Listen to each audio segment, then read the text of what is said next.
Happy Thursday, everyone. Welcome to our migraine strategy session. I am Debbie Waidl. I am a functional migraine specialist here to help you determine how you can reduce the severity, duration, and frequency of your migraines once and for all. You can stop the Google searching, you can stop the medication, you can stop worrying about the Botox, all the other injections, and actually get your life back. So I am perfectly on time today, believe it or not. So I'm going to give everybody a quick minute to hop on so we make sure that we can get some participation in today's call, because that's what these calls are all about. It is about you having the opportunity to hear about the topic that I am going to train on, but also in actually being active within the conversation. Because we know that reading, listening and listening, that's not what's going to bring you migraine freedom. What's going to bring you migraine freedom is actually being a part of the learning process and actually communicating with us, letting us know what's going on in your life, being an active, what do we want to say, captain of your migraine ship. I believe one of my alumni used that phrase and I loved it. Actually being in control of your destiny. Because reading and watching videos, that's not going to cut it, right? We've all been doing that, or we all did that for years and years and years and years. And now it is time to take action. So I am just grabbing my phone here so I can make sure I can see comments while I'm chatting with you at the same time. So let me get this pulled up. Hey, Valentina. So do me a favor. If you are on right now, say hello below. Let me know where you're watching from. And let me know if you have a migraine right now. Hey, Tanya. I am in Rochester, New York, for those of you who don't know me, and we actually just had a nice little shift in the weather. This morning it was like 60s and dreary and rainy, and just when I started this video, the sun came out. So guess what I'm going to be doing after this call? I'm going to be going outside and taking a walk. So today we're talking about believe it or not, one of the biggest things that I hear women talk about in relation to their migraines. Hey, Donna, only started getting migraines in my 40s. You're in the UK. Well, welcome. We have many women here from the UK, many women we've helped and support. I've actually only been to the UK once. I was in London and York and went to Scotland, and I'm actually headed back there September. I can't wait. My cousin has a home right across from the York Minster, and she has so graciously offered to let me use it. So I'm going to work from York for 2 weeks in the fall. Hey, Shani, good to see you. Hey, Jen. No migraines, nice. North Dakota, major storms, tornado. Oh my goodness, 2-inch hail, 60, 80 mile per hour winds. Oh, yeah, that's the kind of weather we're actually supposed to be getting next week, which kind of stinks. For those of you in the U.S., obviously, next week is a holiday. And it's a long range forecast, right? But I just looked and it looks like Wednesday, Thursday, Friday, Saturday next week, every single day is supposed to rain. We're supposed to have big winds. The place that I'm going to be, actually, there'll probably be a chance of, tornado watches. So hopefully that weather will change, and I hope yours changes too. Hey, Jessica. So again, if you're just hopping on right now, let me know where you're watching from, and let me know if you have a migraine today, so that we can get to know each other a little bit better. And while you do that, I'll keep going. But please, I want this to be an interactive training. So the more you comment, the more questions you ask, the more you're going to get out of this. And do me a favor, every once in a while, give me a little like or a love so that I know that I'm not here by myself. Because for those of you that aren't on Zoom all day, it's a little weird sometimes to stare at your screen and look at yourself and just talk to yourself. So it's always nice to know that there are people out there that are actually listening to me and hearing me. Hey, Paula, good to see you. We got a couple members of the Freedom From Migraine Method on here. Paula's watching from Florida, currently have a migraine, nothing new. Well, hopefully, Paula, you and I will be chatting next week on the coaching call, and every coaching call after that until we get you where you need to be. Hey, Jessica, Tennessee, getting over a migraine. Okay, you're calling it a headache, but guess what? It's a migraine. I'm guessing you're calling it a headache because it was probably low level. But think about migraines from level 1 to 10, 1 to 3 being what people typically call a headache. Tennessee on my bucket list. Of course, Nashville, is on my bucket list. I've heard pros and cons to visiting Nashville, but one day I'd like to get there, even if it's just for a long weekend. Okay, so anyway, we're back to what we're talking about today. Keep the comments coming while I keep chatting. So I'm sure you probably think that the thing I hear most often is about people's pain or about how hormones cause migraines or, about medications. And while I hear about those things quite often, the thing that I hear the most from women in this group and women that we support is things that migraines have stolen from them. Things that they have missed out on because of migraines. And while I'm talking, I want you to think about the things that you have missed out on. And when you think about it, I want you not just to think about physically missing out on something like, let's say a birthday party. You pushed through, you took the meds, you were there. But I want you to think about emotionally missing. Okay, you pushed through, you took the med, you were there, but did you enjoy the party? Were you in a medication fog? Did you still have low-level pain? Were you thinking about the migraine the whole time? So I want you to think about the things that migraines have stolen from you. And I'm going to give you my list that I remember. Again, I had migraines for 10 years every single day. It's been over 10 years since I've had a migraine. So I'm sure there's a few things here that I've forgotten, but I cannot, and I pushed through. I was the push through queen. If I needed to take 6 Advil and Imitrex and then an Imitrex later to, manage to get through on top of the amitriptyline that I took, sometimes I'd throw in a Tylenol even though it never did anything, drown myself with caffeine. I would do all those things so that I could push through. And I had a few other meds, but those were the main ones I used. I would push through to go to almost every single birthday party.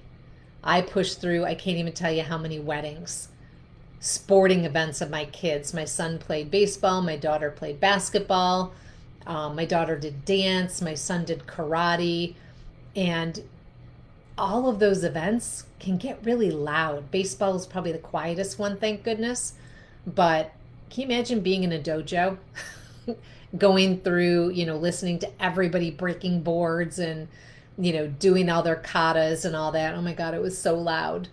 I missed concerts of my kids. I missed concerts that I spent really good money on, to go to with friends and family. Like I'm talking $100 tickets, and this was way back when. Didn't go to them. The concerts I actually skipped out on because I knew there's no way driving there, doing the concert, driving back I could handle. But anything that was local, I pushed through. And I'm sure that you guys feel the same way. Hey, Tammy.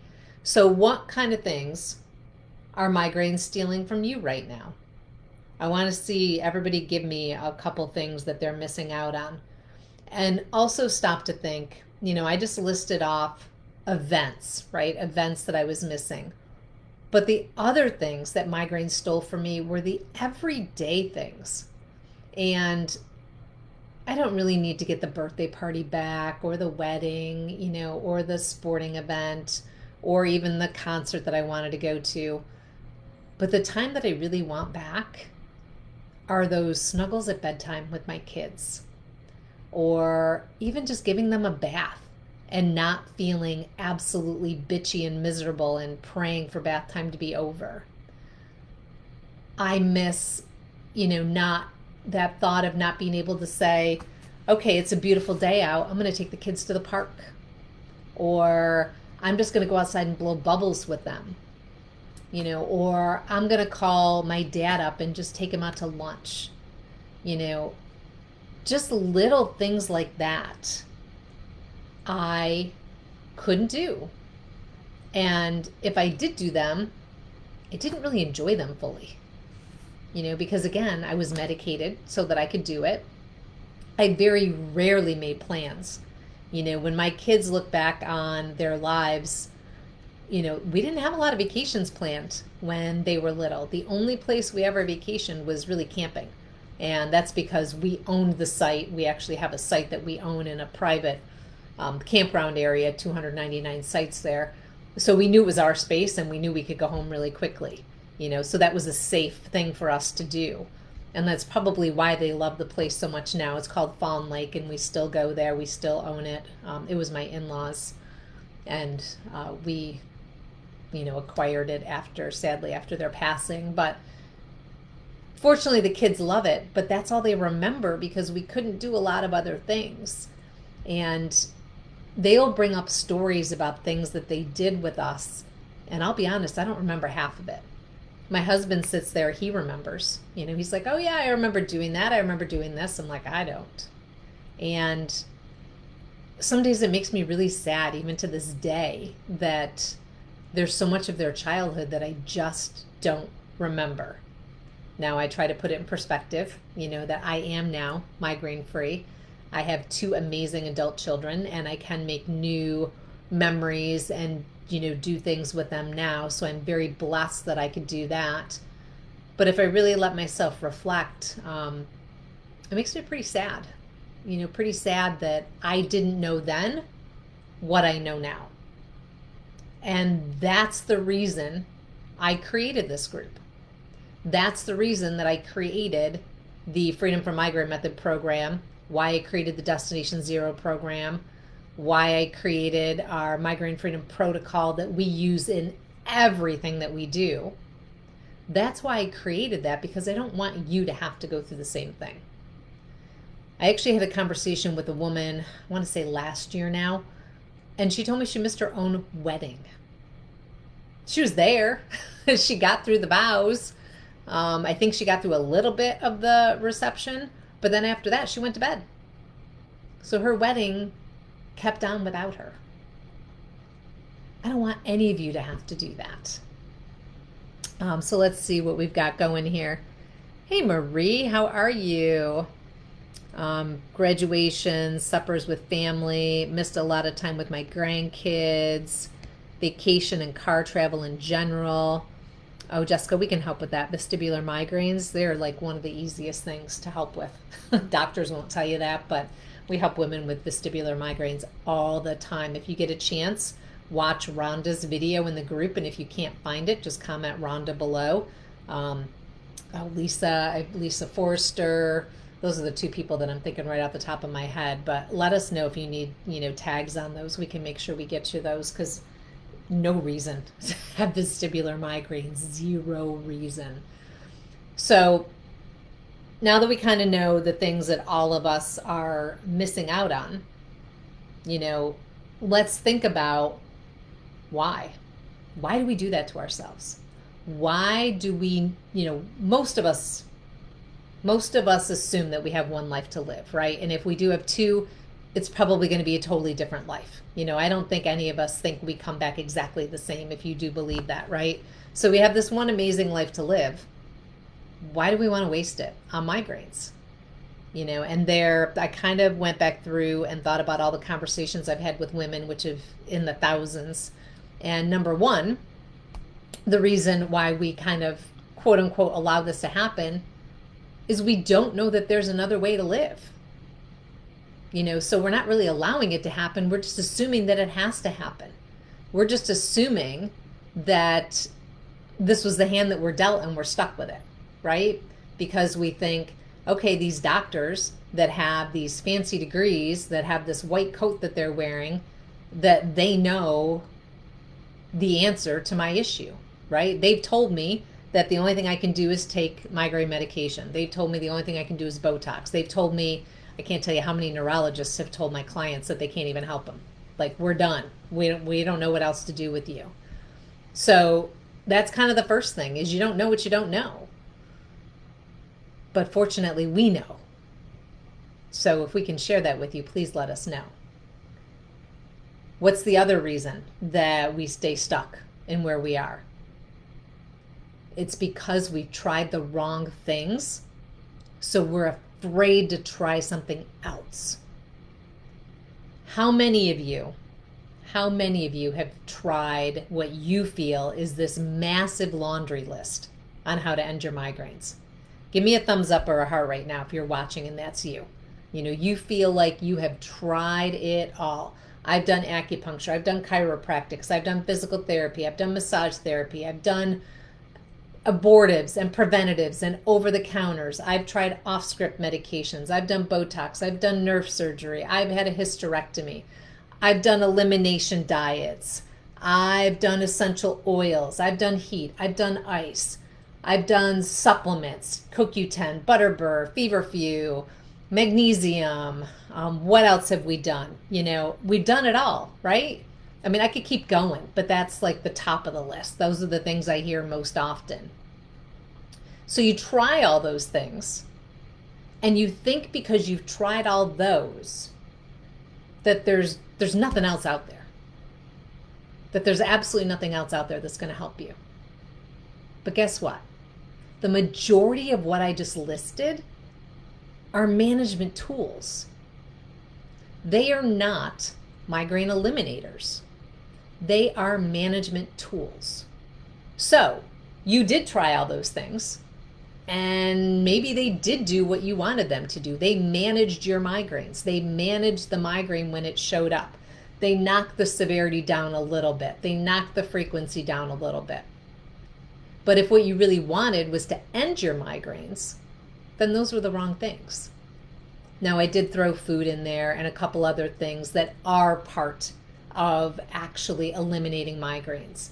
But the reason I threw them in that category is because you can't just do one or two of those in isolation.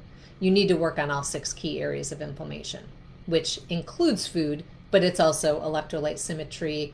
You've got electrolyte symmetry, nutrition integration, circadian responsivity, movement stabilization, mindset modulation, and toxicity mitigation. If you don't work on all 6 of those, you're not gonna most likely find your migraine freedom. All right, so those are the top 2. Those are the top 2 things, you know, why we allow ourselves to live this life with migraines. The next is financial.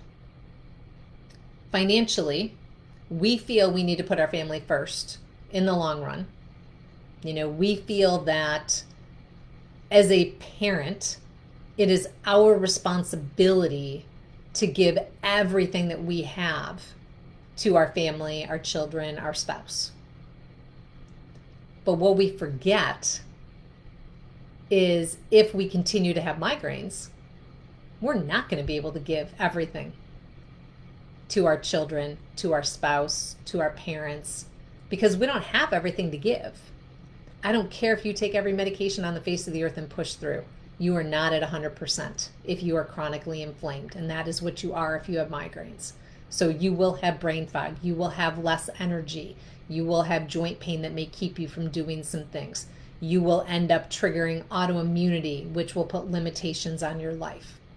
So even though in the short term, you feel like not spending any more money on your migraines is honoring your family, in the long run, it's actually doing the opposite of what you want.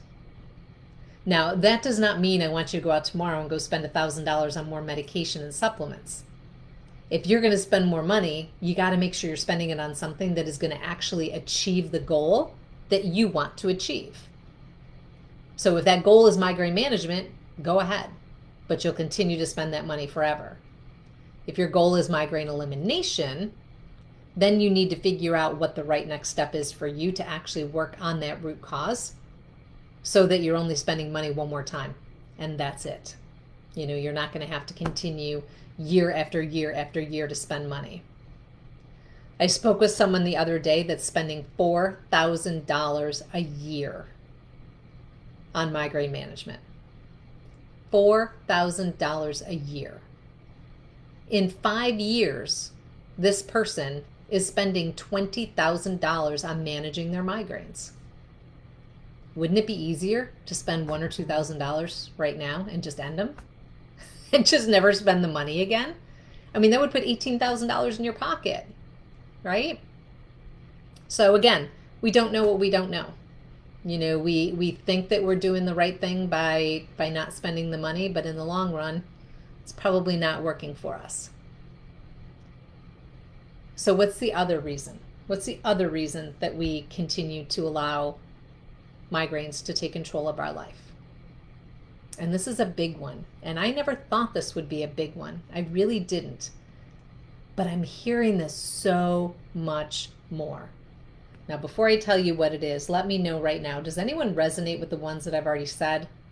Does anyone resonate with number one? We don't know what we don't know. We trusted our doctors. We thought they had the right answer.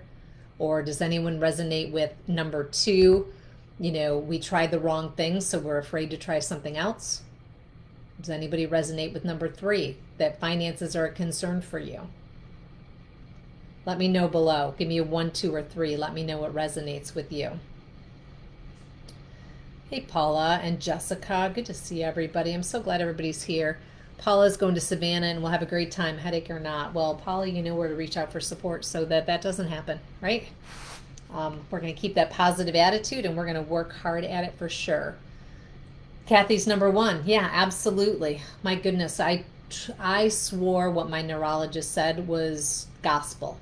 I really did. I walked into that office and whatever my neurologist said to me, I swore that was like words coming from God, that they were the truest of true. And they weren't. They weren't. He told me I was going to have migraines for life. Tammy, number two, tried the wrong thing, so afraid to try something else. Exactly. So Tammy, tell me, if you will, tell us some of the things that you've tried, and why you think that trying something new will be the same. I'd love to hear. Paula resonates with all of them at some point in your life. Absolutely.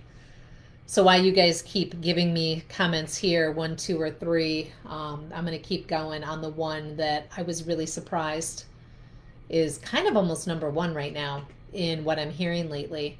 And that is women are afraid to try something new for fear of failure again. And while this makes so much sense, it just never really dawned on me before. Because let's think about it. I wish we could all have a little bit of the mental brain of a 1-year-old as far as this is concerned. Because think about a 1-year-old. If they were afraid to fail, they would never walk. If they were afraid to fail, they would never be able to feed themselves. They would never potty train. They would never try to dress themselves, right? Because the first time they did it wrong or the second time they did it wrong, maybe 3 times, they're going to be like, I'm out. I can't do this, so I am done, right? And as we get older, we do adopt that mentality. How many times have you tried to do something? And I hear this a lot from, my clients. I'm horrible at tech. I am terrible at tech. I can't do technology. I don't understand it. I can't do it. Right? We put that thought in our heads, but if you hand a phone to a 2-year-old or a 3-year-old, within 2 seconds, they've got to figure it out. They're pushing all the buttons. They know how to turn sound up. They know how to get their favorite cartoon on the screen. They know exactly what to do. But we put this thought in our heads of, we can't do it. We've tried before, we failed before, we can't do it. And I know this is probably a little like cliche or, and you're like, oh my God, I've heard this a million times, but what if Thomas Edison gave up on the light bulb? It was hundreds and hundreds and hundreds of attempts to create the light bulb. Thank goodness he didn't give up, right? It could have totally changed the course of history. I'm sure someone eventually would have invented it, but it could have taken longer. It might have been different. God knows what it would have been. Paula, neurologist wanted me to do Botox. I refused. Good for you. Good for you. Hey, Chris. Good to see you. Tammy, tried crazy amounts of supplements. Neurologist wanted optical nerve block. Yeah, good for you for not doing that. Now, I should say, I'm not saying no one should get Botox. I'm not saying no one should get an occipital nerve block. But what I am saying is those should be desperate, desperate measures. Like you have literally done everything and you're going to use that temporarily to knock your pain down while you're working on your root cause. You know, there have been times, especially if we're talking about minors and, you know, someone under the age of 25 and they're in like excruciating pain and a block may kind of sever that pain for a short period of time. There's still risks. There are still risks in doing that. But there have been times where we have discussed that with parents saying, okay, if we can get your daughter down to a lower pain level, then we can actually start working on things. But if she's at this top pain level, there's nothing we can do, right? Because she's in bed and can't get out of bed. So I totally get that. And crazy amounts of supplements, yeah. Supplements can turn into just like medication, right? If we need a supplement, we need to figure out why. Why is our body deficient in this? Why do we need this? You know, everyone, there was a big discussion in the group today about magnesium and how magnesium, you know, many people were kind of toting it as like the cure-all for migraines. Guess who doesn't take magnesium? I had daily migraines for 10 years. Daily. I have not had a migraine in over 10 years. I do not take magnesium every day. I may take it here or there, you know, if I need it at certain times of the year, if I feel, you know, that that is something that my body needs at the moment. But I don't take it every day. It's a very individualized thing, so we don't want to randomly just pick up supplements because some article on Google told you that magnesium was going to end your migraines. You do not want to start randomly taking magnesium because somebody else in this group told you that that ended their migraines. Because think about this. If it ended their migraines, why are they in this group? Probably didn't end their migraines, right? They wouldn't be spending time in here. Hold on 1 second. I want to make sure. Sorry, Facebook was just giving me a warning. I wanted to make sure I wasn't going to lose you guys. They're telling me to close unused things. 1 second. I'm not sure why, but I think I'm still live. That was very weird. Okay, if for some reason we do get disconnected, I will come right back, but we are getting close to the end. We are finishing up here. Okay, so has anyone else had that feeling, been afraid to fail? Give me a thumbs up right now or a heart right now if you've ever been afraid to fail, whether it be with migraines or trying something new. You know, has being afraid to fail ever kept you back from doing something, you know, or giving something a try that you really weren't sure about? It's so normal. I really can't even begin to tell you how many people are feeling that way lately. Yes, okay. So those are really the top 4 things that I have noticed are keeping people stuck with their migraines. You don't know there's a different way. You tried all the wrong things, so you're afraid to try something else. You're financially afraid to put yourself first. You know, you're afraid you'll fail. Now, does anybody else have another reason why they feel that they haven't been able to push through to end their migraines? Please let me know if there's another reason, because I would love to talk about it right now so we can all learn from this. My Freedom From Migraine Method clients can tell you that they learn so much by what questions other people pose. So right now, if you pose a question below, you will not only be helping yourself, you will probably be helping 5,900 other women. Because typically if one of you has a question or a comment, the other one is thinking it as well. So I'm going to keep chatting for a minute while you guys pop those in there, because I know it takes a second to type. But I want you to think about what you can do for you today. How can you give yourself a chance to actually end your migraines? If you guys have been around in this group for any length of time, you know that we have a over 90% success rate in helping women reduce the severity, duration, and frequency of their migraines. And the women that we sadly are unable to help are typically the ones that cling to conventional medicine and are afraid to give the program a full try. Or women that struggle with temporarily setting aside some things that are holding their freedom back, like alcohol or sugar, things like that. Now, there are a small percentage of that 10% that do go on to our upper level program, Destination Zero, and they have to do so because their health when they first joined us was in such a state that we knew that 4 months was not going to cut it. And the great thing is when they move on to Destination Zero, they find their migraine freedom. They are able to find that. So really, the people that we have no impact on with their migraines are just the ones that don't show up and don't do the work. But the ones that do, they notice. I had a phone call with, or a Zoom call, I should say. Yeah, looking at screens may not help, Donna. And if it's bothering you, just listen to me. You don't need to look at the screen right now. That's just part of your threshold. We can get your threshold raised, then that won't bother you anymore. I sit in front of a screen for like 12 hours a day. So that just takes time. That just takes time. And I totally forgot what I was just going to say, but I'll come back to it. So I'm going to switch gears a little bit here. So I would love to be able to chat with each and every one of you in this group to see what it is you need. You're in here for a reason. You don't join a women's migraine freedom group for no reason. So you all joined because you want to change. You all joined because you're not happy with where you're at. So let's figure out what that next step for you would be.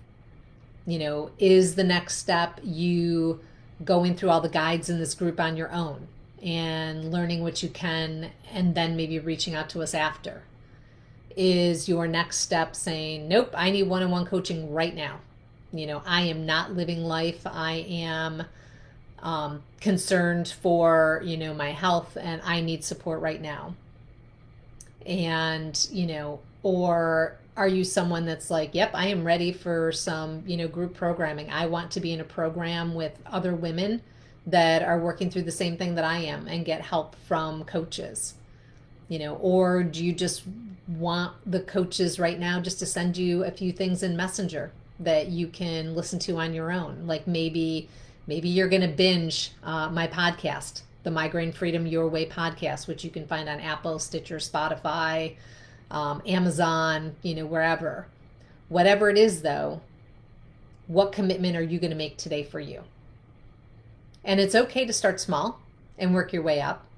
It's just not okay not to take action because you're here for a reason, right? You're here for a reason. Donna was told dizziness is to do with migraines, but I have MS too. We support so many women that have MS, and a couple of them have put their MS in remission.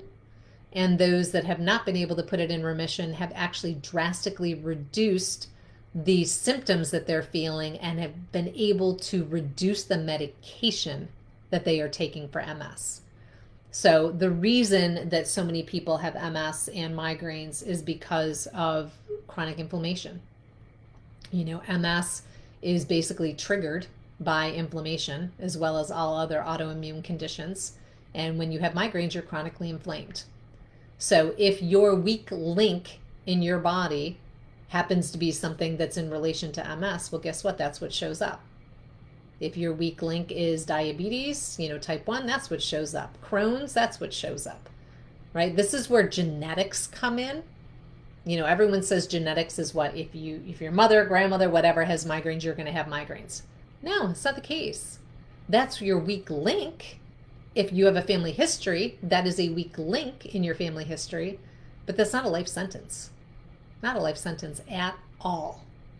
So we can definitely help, Donna. We can definitely help without a doubt.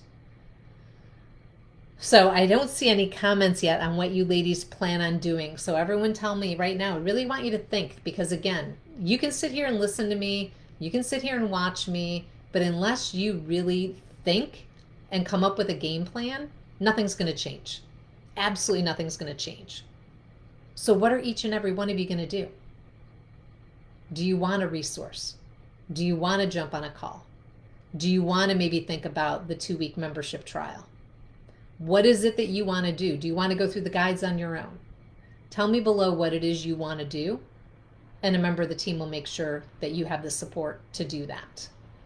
Because again, there are almost 6,000 of you in here, and you're all in here for a reason. So my job, because I created this group and I created the protocol, my job is to make sure that you have everything you need to get to the specific goal that you want. And for many of you, that's full migraine freedom, right? Now, I will sit here and be 100% honest with you that no one can ever promise you 100% migraine freedom. I do not get migraines. That being said, there are many days that my neck warns me that I am pushing my limits. I like to push my limits to see how far I can go. I just got back from France. I think we drank every day, got like 5 hours sleep every day. Did not work out, though I think I walked 18,000 steps every day. Was a little bit stressed with, driving in France and not speaking the language and all that. But I did not get a full-blown migraine. And that to me is migraine freedom. Maybe once a year I'll get a little head pressure that as soon as I use my tools goes away. That's migraine freedom. Maybe a graduate had 30 migraines a month and has gotten themselves down to 1 or 2. That's migraine freedom. Another graduate maybe had 15 migraines a month, but felt massive joint pain, was never sleeping, had massive allergies, and now they get what they consider headaches. Their allergies are so much better. They barely feel joint pain. They're energetic. This is all about changing your whole life. And that's what I was going to mention before that I forgot when I was chatting with one of our Freedom From Migraine Method clients today, who she's one of our Plus members, so she's about to graduate from our program and move on to our alumni membership. The list of successes that she has had in 4 months was amazing. It just kept going on and on and on. Someone who had been constipated for decades, now going to the bathroom every day. Someone who felt a ton of bloating, barely feels a bloat. Restless leg syndrome, pretty much gone. The ringing in the ears, it was every day before, gone now. And that's just to name a couple. It's not even going into, her migraine reduction, the severity, duration, and frequency reduction, having more energy, so on and so forth. So I just can't stress enough. Please just don't sit here in this group. Let's do something. Let's do something today. In whatever way, shape, or form you feel is going to be best for you, let's do something. Jessica, I would love some guides. I'm on week 7 of clean eating and very much trying to get in better health. Dealing with candida overgrowth in addition to migraines, so my first step has been eliminating sugar. Perfect. Yes, if you have candida, your great first step is eliminating sugar. Just make sure that you have altered your nutrition integration as well. You don't just want to get rid of something. You want to make sure that you're balancing everything else out. That's what nutrition integration is about, ensuring that the way that you're eating is right for you and right for you at this time. And the way that you are eating now will totally be different 4 months from now because you're working on candida. Also, please keep in mind that you don't just want to be focusing on food. You want to make sure that you're looking at all of the other areas, especially if you're doing a big switch in your diet. You really need to be focusing on how your movement stabilization should be altered based on your new diet, how your electrolytes need to be changed based on your new diet, how your sleep needs to be altered. You may need a little extra sleep for a while based on the fact that your body's doing a detox, because getting rid of sugar is detox. You want to take a look at your toxicity mitigation, because during this die-off time, your liver is working harder, which means you need to give your body less toxins so your liver can actually eliminate the ones that it needs to eliminate from the candida. Because if you don't, the toxins are just going to keep floating around your body and you're not going to feel better. You're not going to feel better at all. So Jessica, I give you massive kudos for making a diet change, and also say, if you're doing this on your own, please be careful and make sure that you're looking at all 6 key areas so that you don't waste your time. I want to make sure you don't waste your time and your money, and that this actually leads you to where you need to go. What's everybody else doing? Nobody else is doing anything? You're all quiet. You're all just sitting here listening to me today. All right. Well, it's way over time, so I want to sum up here and finish up. So please remember that you do not need to miss out on the things that are most important to you in your life. There's absolutely no reason to. I just spent 10 days in France. I have another trip planned in September. I'm planning a retreat with my team right now. I can stay up late tonight if I want to. If I felt like having a glass of wine today, I could. I had 4 M&Ms after lunch today. They were gluten and dairy free. But I don't have to think about those things anymore. I can live my life. I can enjoy it because I have taken control of my health, put myself first for a while. Actually, I put myself first every day, but I put myself first in a way that allows me to be there just as much for my family. Just as much. And if there are points and times that my family has to come first, I can do that because typically I ensure my body has everything it needs so that I can do that. I fill my cup first. I put my oxygen mask on first. And while many of you may sit here and still think that that's selfish, that's what's going to give your family you back. That's what's going to give your family the Debbie that they miss, the Susie they miss, the Mary they miss, the Kathy they miss. And I hear it over and over again from my clients. My husband's thrilled that he has his wife back. My wife is thrilled she has her wife back. My parents are thrilled they have their daughter back. And it's because they put themselves first. So if you're watching on the replay, let's see if we can blow away the people that were watching live today. Tell me what it is that you're going to do today. Give me #replay and tell me what you're going to do today to move yourself forward. All right, everybody. Thank you so much for being here today. I will see you in a couple weeks. I think our next call, let me just double check really quick, is going to be on July 18th at 1 p.m. Eastern.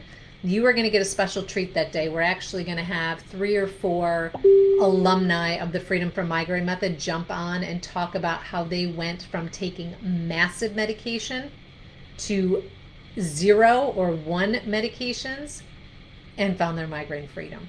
You are not going to want to miss that call. All right, everybody, any further questions, please pop them below. Hey, Robin, good to see you. Thanks, everyone, for being here.